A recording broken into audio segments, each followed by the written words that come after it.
हरे कृष्ण। ओम नमो भगवते वासुदेवाय। ओम नमो भगवते वासुदेवाय। ओम नमो भगवते वासुदेवाय। नारायणं नमस्कृतं नरं चैव नरोत्तमं देवीं सरस्वतीं व्यासं ततो जयमुदीरये। नष्टप्रायेषु अभद्रेषु नित्यं भगवत सेवया भगवते उत्तमश्लोके भक्ति भवति नैष्ठिके। कृष्णाय वासुदेवाय देवकी नंदनाय च नंदगोपकुमाराय गोविंदाय नमो नमः। हरे कृष्ण। श्रीमद् भागवत स्कंद 1 अध्याय 2 श्लोक संख्या 27। सत्वं रजस्तम इति प्रकृते गुणान्ते युक्त परपुरुष एकयास्य धत्ते स्थित्यादये हरिभिरीं चरति स्वज्ञां श्रेयांसि तत्र खलु सत्तो नुनांसु। शब्द रे बोला আছে সত্যম সত্যগুণ, রজ রজগুণ, তম তমগুণ, ইতি এইভাবে প্রকৃতে জড়া প্রকৃতির গুণা গুণত্রয় তৈ তাহাদের দ্বারা যুক্ত যুক্ত পর দিব্য পুরুষ পরম পুরুষ এক এক ইয়াস্য এই জড় জগতের ধত্তে ধারণ করে স্থিতি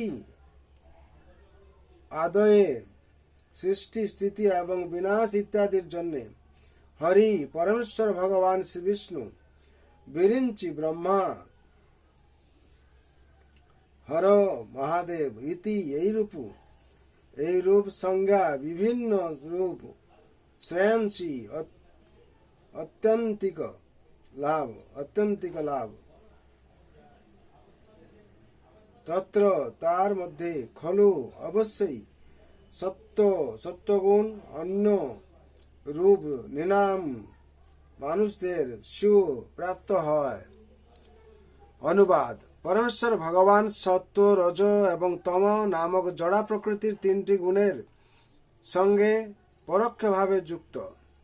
জড় জগতের সৃষ্টি পালন এবং বিনাশের জন্য তিনি ব্রহ্মা বিষ্ণু এবং শিব এই তিনটি গুণজাত রূপ ধারণ করেন। এই তিনটি রূপের মধ্যে সমস্ত মানুষই সত্যগুণজাত রূপ বিষ্ণুর থেকে আত্যন্তিক মঙ্গল লাভ করতে পারেন। তাৎপর্য। ভক্তি যে কেবল পরমেশ্বর ভগবান শ্রীকৃষ্ণ এবং তার অংশ প্রকাশদেরই উদ্দেশ্যে সাধিত হওয়া উচিত তা পূর্বে বিশ্লেষণ করা হয়েছে। ভগবান শ্রীকৃষ্ণ এবং তার সমস্ত অংশ প্রকাশ হচ্ছেন বিষ্ণু তত্ত্ব বা ভগবত তত্ত্ব। শ্রীকৃষ্ণের দ্বিতীয় প্রকাশ হচ্ছেন বলদেব থেকে সংকর্ষণ থেকে নারায়ণ থেকে দ্বিতীয় সংকর্ষণ এবং এই সংকর্ষণ থেকে পুরুষাবতার বিষ্ণু অথবা এই জড় জগতের সত্য গুণাবতার হচ্ছেন ক্ষীরোদস্কাই বিষ্ণুরূপী পুরুষ অবতার বা পরমাত্মা।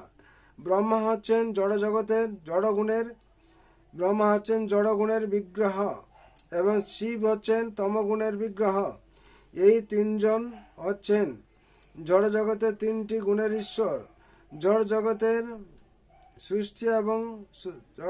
সৃষ্টি হয় ব্রহ্মার দ্বারা রজগুণের প্রভাবে, তার পালন হয় সত্যগুণে বিষ্ণুর দ্বারা এবং তারপর যখন তা বিনাশ করার প্রয়োজন হয় তখন শিব তার তাণ্ডব নৃত্যের মাধ্যমে তা সাধন করেন। জড়বাদীরা এবং মূর্খ মানুষেরা যথাক্রমে ব্রহ্মা এবং শিবের পূজা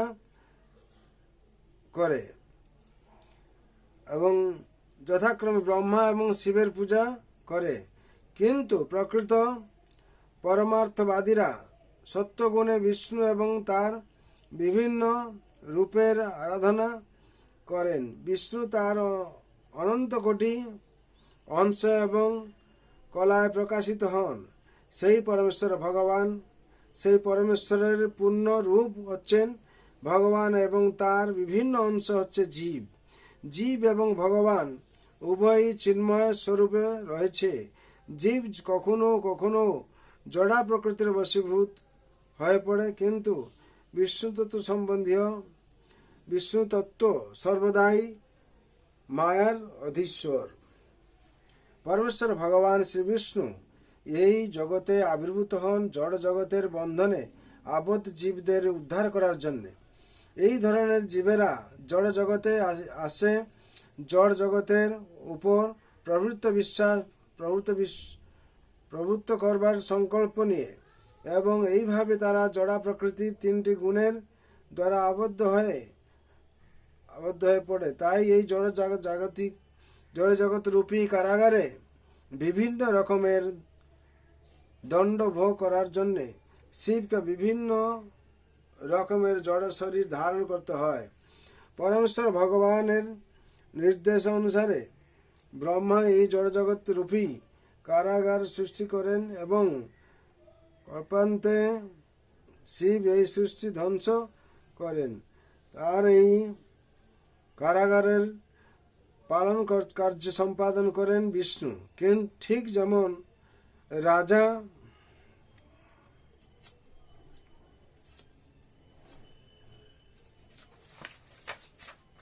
রাজা তার রাজ্যের কারাগারগুলি পালন করেন, তাই কেউ যদি জন্ম মৃত্যু জরা এবং ব্যাধিরূপী দুঃখ দুর্দশায় পূর্ণ এই জড় জগতের কারাগার থেকে মুক্ত হতে চায়, তাহলে তাকে অবশ্যই পরমেশ্বর ভগবানের সন্তুষ্টি বিধান করতে হবে। ভগবান শ্রীবিষ্ণুকে কেবল ভক্তিযুক্ত সেবার মাধ্যমেই আরাধনা করা যায়। এবং কেউ যদি এই জড় জগৎ রূপী কারাগারে থাকতে চায়, তাহলে তারা সাময়িক দুঃখ নিবৃত্তির জন্য ক্ষণস্থায়ী কিছু সুযোগ সুবিধা লাভের আশায় শিব, ব্রহ্মা এবং ইন্দ্র, বরুণ আদি দেবতাদের পূজা করতে হবে। কোনো দেবতাই কিছু জড় জগতের বন্ধন থেকে মুক্ত করতে পারেন না। তাহলে শ্রীকৃষ্ণ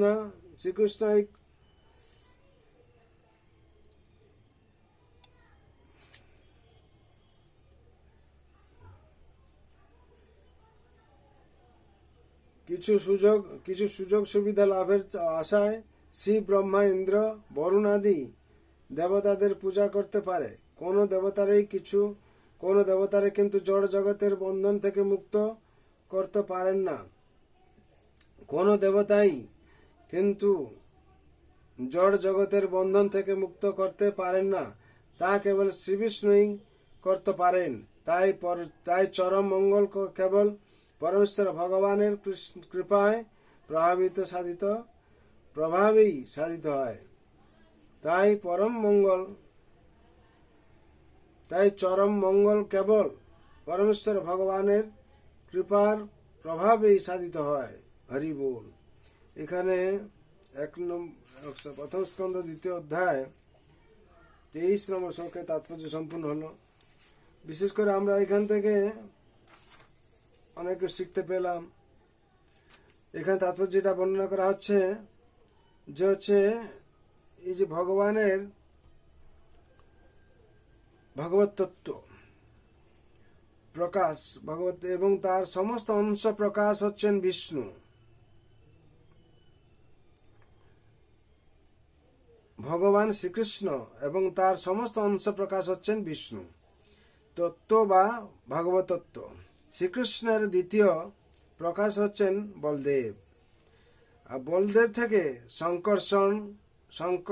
সংকর্ষণ থেকে নারায়ণ, নারায়ণ থেকে দ্বিতীয় সংকর্ষণ, এবং এই সংকর্ষণ থেকে পুরুষাবতার বিষ্ণু। আর বিষ্ণু অথবা এই জড় জগতের সত্য গুণাবতার রয়েছে। সত্য গুণাবতার হচ্ছেন ক্ষীরোদশায়ী বিষ্ণুরূপী পুরুষ অবতার বা